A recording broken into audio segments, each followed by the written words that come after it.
Hey, hey, hey, welcome into another episode of the Halos in the Infield but Ducks post-game show. I'm your host, Todd Fox, as we get it started on a Thursday evening.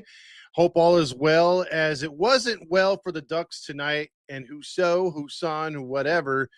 The Ducks did not Husso the goal enough tonight as they lose 5-2. And we'll get into that, how the Ducks went out on a whimper after 2 nights ago having that extremely exciting, fun, come from behind, last second, literally tie at the end of regulation, then go into overtime, have a great overtime period where both teams almost won it in overtime, and then having the shootout. But tonight's game was vastly different as they lose 5-2. 3 goals early really set the tone for the Islanders as they got it going, and the Ducks just couldn't rebound from that. And on this one, you had a lot of second chance, you know, plays by the Islanders, a lot of open looks, a lot of traffic in front of the net as well when it came to the Islanders trying to pressure. But they did have a few open looks that were just bothersome. You had some tip ins.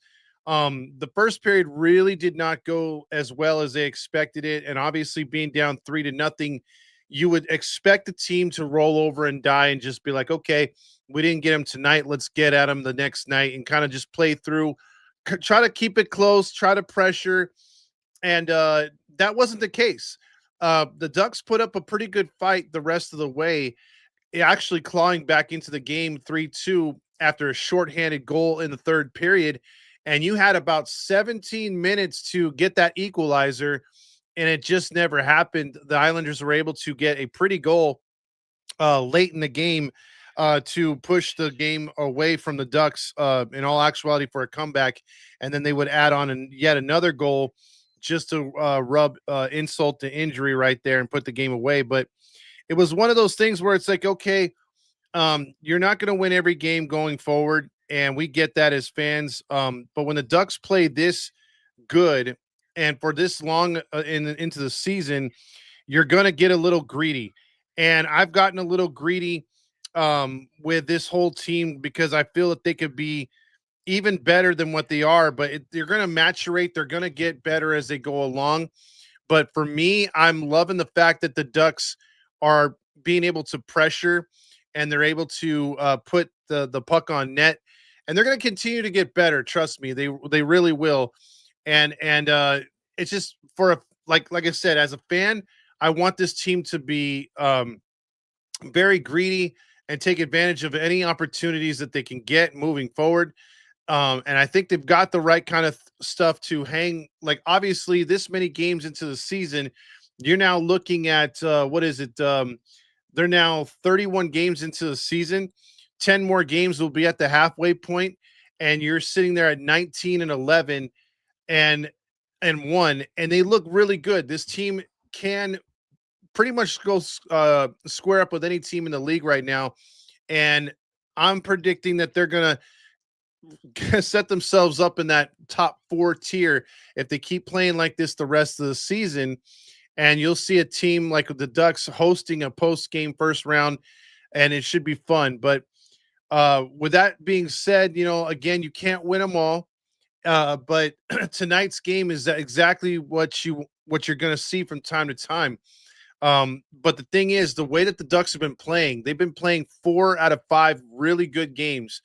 And you were due for that fifth game being a letdown, and this one kind of was a letdown because as we go through the goal scoring here tonight, you had Travis Mitchell get his first ever goal, assisted by Simon Holstrom and Scott Mayfield. Assist 6 for Holstrom, 4 for Mayfield. It was 1-0 New York Islanders. And then Anders Lee scored his 7th on the power play from Tony Delangelo. And Simon Holstrom gets his 7th assist. It was 2-0 just 10 minutes into the game.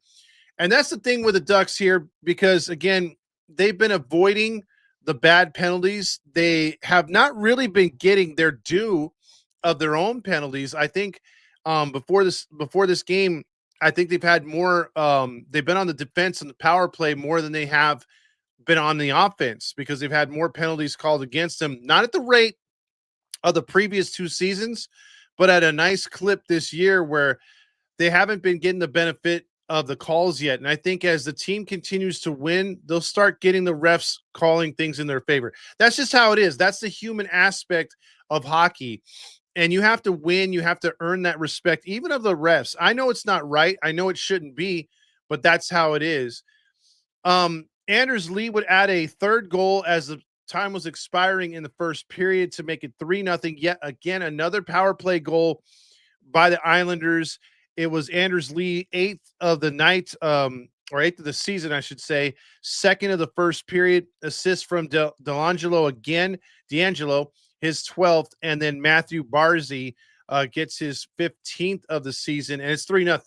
And again, 3-0 in hockey is a lot. So the fact that they jumped out to a big lead right there, you're thinking to yourself, crap, we're in trouble. This is going to be a long night, blah, blah, blah, blah. But the Ducks would get a goal from my man, Dominique's favorite player, Uncle Leo Carlson's 17th. And my guy, Scary Terry, would give the assist, his 24th of the season, to make it a 3-1 game. And yeah, we could play the horn for that.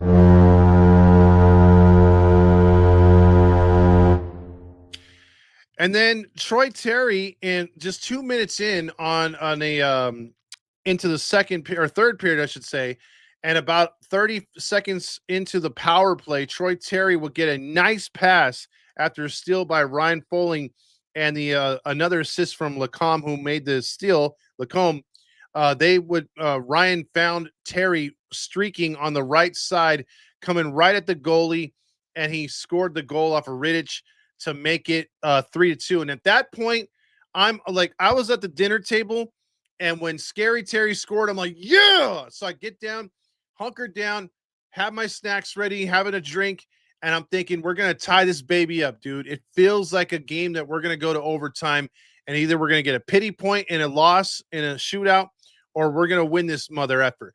And I was all in, man. I was like, let's do this, man. I'm feeling it from the other night, and I'm thinking we're going to see something crazy again. But lightning did not strike twice so far on this road trip, because just 3.5 minutes later, Holstrom scores his 6th of the season, and that would assist from Lee and Pete Pijech, and it was 4-2. And he got like a really nice pass, went 1-on-1, went around the defender, and then went stick side to glove side. The butterfly effect by Husso trying to make the save, but he couldn't quite extend his leg far enough, and the goal squirted through on his glove side to make it 4-2. And then Ryan Pollock scores a goal, his first of the season, from Pagnu and Anders Lee to make it 5-2. And Anders Lee had a 5-point night tonight. He almost had the hat trick. He missed a wide open net.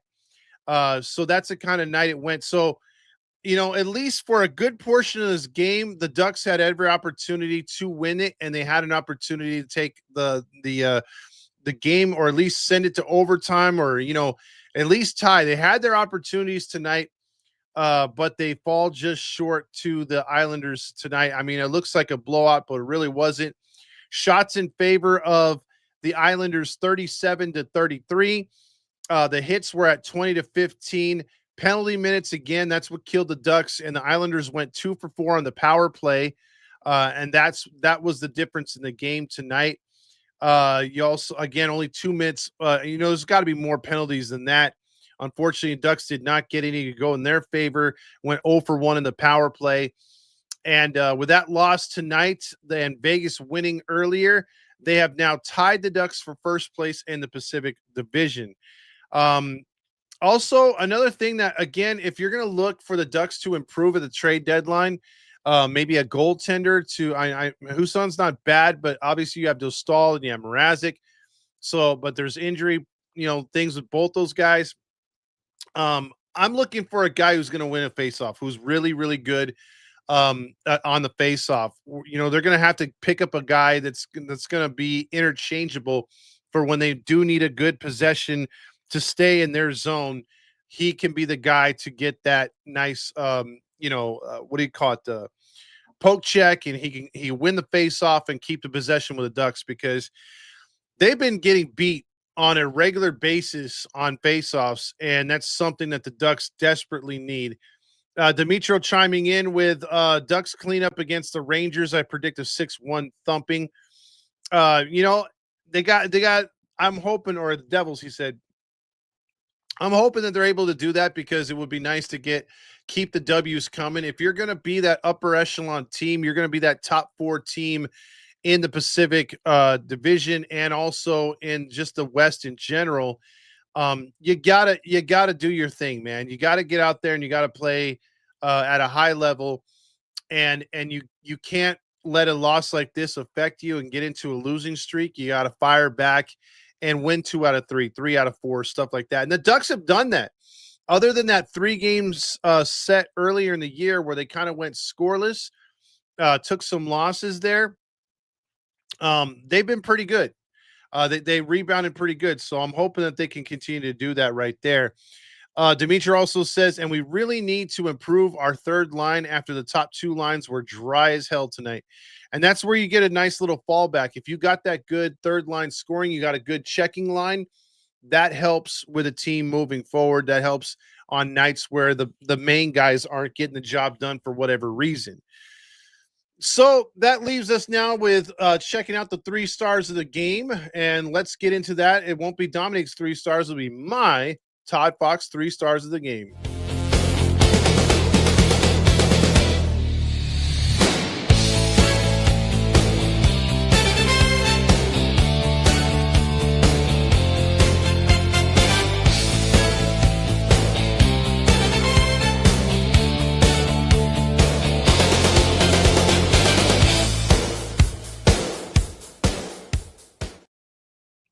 Well, the Ducks did not get the job done tonight, and usually in a loss, you can't give all 3 stars to the Ducks on a win where you can kind of get away with it and show your biased opinion, which we try not to be biased, but we we tell it how it is. And in a loss, I'm not going to be biased. I'm going to say, hey, these are the guys that got the job done tonight. And I guess my number 3 star would be David Rittich. He did a good job tonight, 31 saves. Stopped quite a few good shots there by the Ducks. Ducks had some opportunities in this game to put the puck in the net, just couldn't get it done. Some really nice saves there by Rittich as he bailed out the Islanders' mediocre defense and helped the Islanders win tonight. 2nd star, okay, I lied. I'm going to give you a little biased. I'm going to give you some Troy Terry. I got it. Scary Terry's got to get some sort of love from the show here tonight with me doing a solo. He's my favorite player.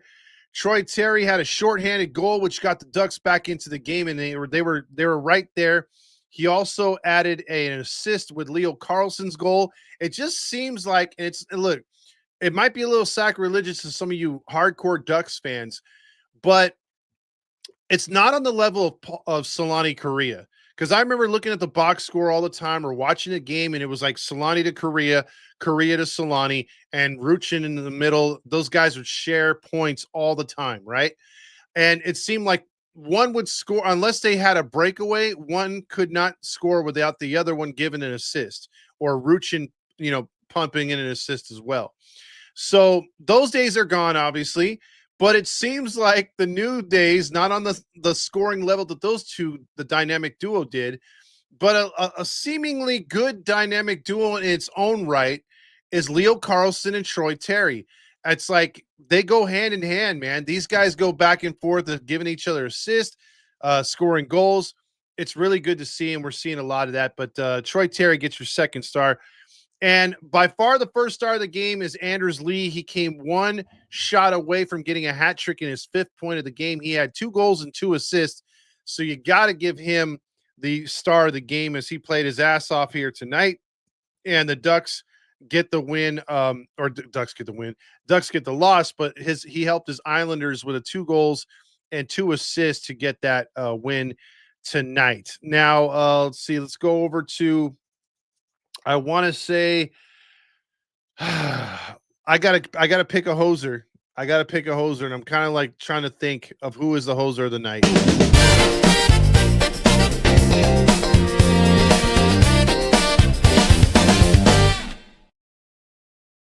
The easy one to go to when you give up 5 goals and 32 saves, still not bad. And again, Husso's doesn't have too much experience, didn't do that bad of a job. So I'm not gonna screw over the goalie like that. But I have to look at Kreider. Okay. Kreider had a -1 tonight. He had 4 shots, but he had a critical penalty, which again, it was a dumb penalty. I think it was a hook, and again, it was like, it just seems like in certain games the Ducks do, they go back to what kept them bad for the last few years. And I know it's a work in progress. They've cleaned up a lot, but it still gets me sometimes when they get these dumb little penalties that they can avoid. I'm sure I'm missing one of them. I don't think Kreider's per se led to a goal, but it was a momentum killer. Because anytime you go from skating at even strength, going back and forth, trying to collect the puck, trying to move the puck in the zone, and then you give up a stupid penalty, you take all the momentum away and you're back on your heels. And I think that's what one of the things that happened tonight. You had a couple weak penalties, like hockey's changed a little bit, but it's really been you used to be able to hit harder and get away with a lot more.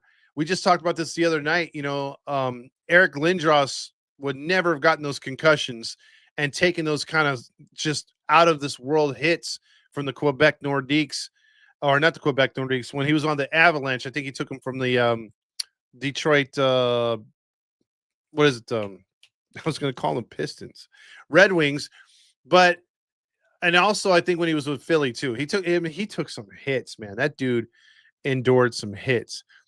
But listen, right now the Ducks are doing the best that they can with the goaltending they got, but there's little things like that, those penalties to take momentum away, have to be cleaned up a little bit more or focused in on.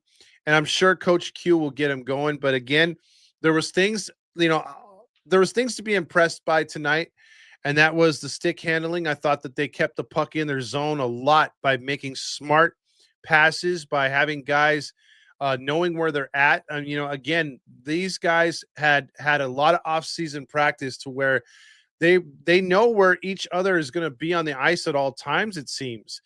And when they make these cuts, when they know that the guy's going to make a run, whether it's hand gesturing, whether it's eye contact, whether it's just knowing your fellow teammates' tendencies on the ice, these guys do a hell of a job. And I've been very, very, very impressed because we're not seeing too many of these long 2, 3 line passes go off of skates or miss guys in general. I think that I only counted like 2 or 3 of those tonight to where you had errant passes in their zone. For the most part, these guys have been clean as hell. These guys have been skating very, very in just so cohesive. Like they know where they're at, and it's been very impressive. So I think that's a testament to Coach Q. And it's only going to help as we move along because there's a lot of teams in this league that are not at the level to where the Ducks are. And again, this is something where I've seen a few other Ducks, content guys like Kyle from Locked On Ducks, which I, implore you guys to check out here on YouTube. And he talks about how the Ducks they're a different team. They've done such a better job at a lot of, their deficiencies over the season, and that their window is opening. And that's scary for the league. I've seen a lot of videos saying the Ducks did things right when they were laughed at for drafting Beckett Senek and all these other guys. They were looked at like, oh, they're taking reaches. All of a sudden, everyone can see the writing on the wall. They could see the stars that are, forming in front of them. And this team is gaining confidence. And when the goaltending comes back and we get healthy, it's going to be even scarier for the league. This team could be good for quite some time.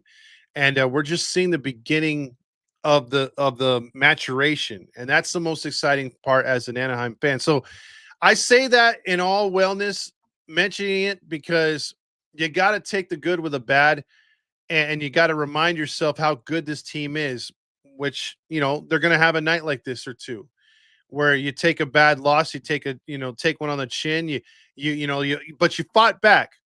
I know that I'm not a believer at all in moral victories, but I will say that you got to kind of feel good that they didn't let this game turn into a 5-0 game or a 6-1 game.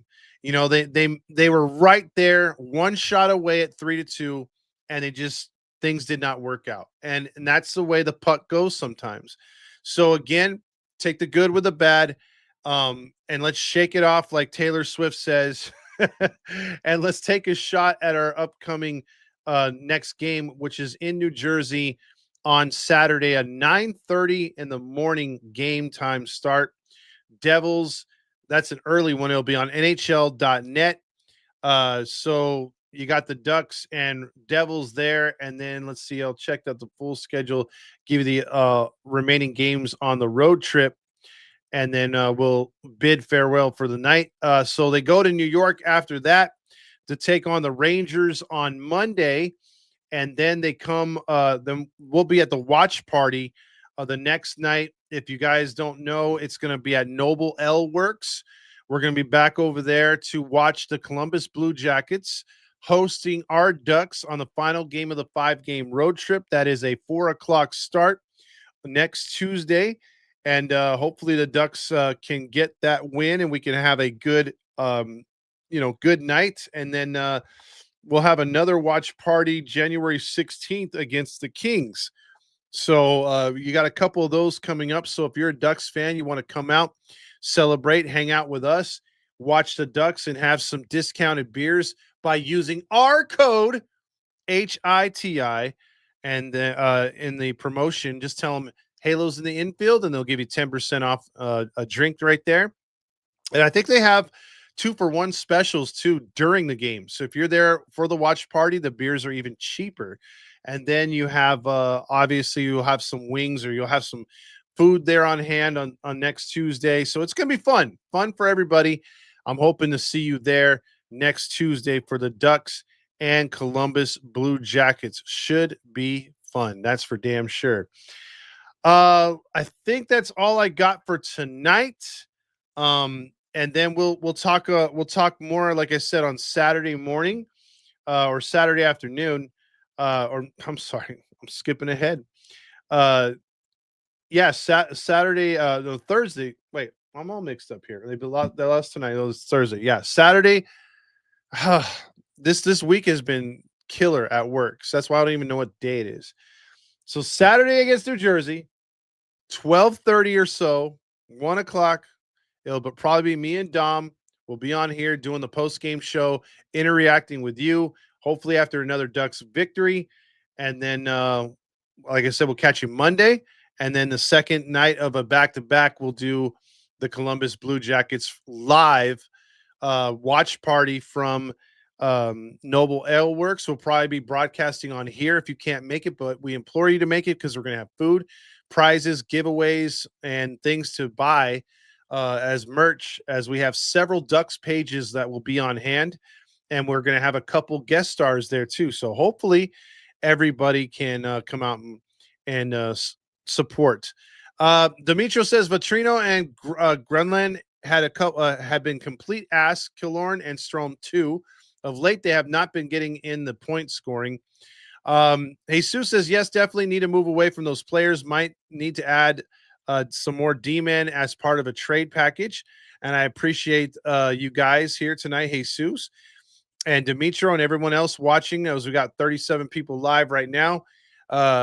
We had between the two pages, and then we had the other night we had like over 100. So that was our top show, having over 100 people on in the last Ducks game versus Penguins. So with that being said, everybody have a good rest of your night, and we'll see you back here Saturday afternoon for brunch and hopefully a Ducks victory, shall we? Have a good night, everybody, and we fly together.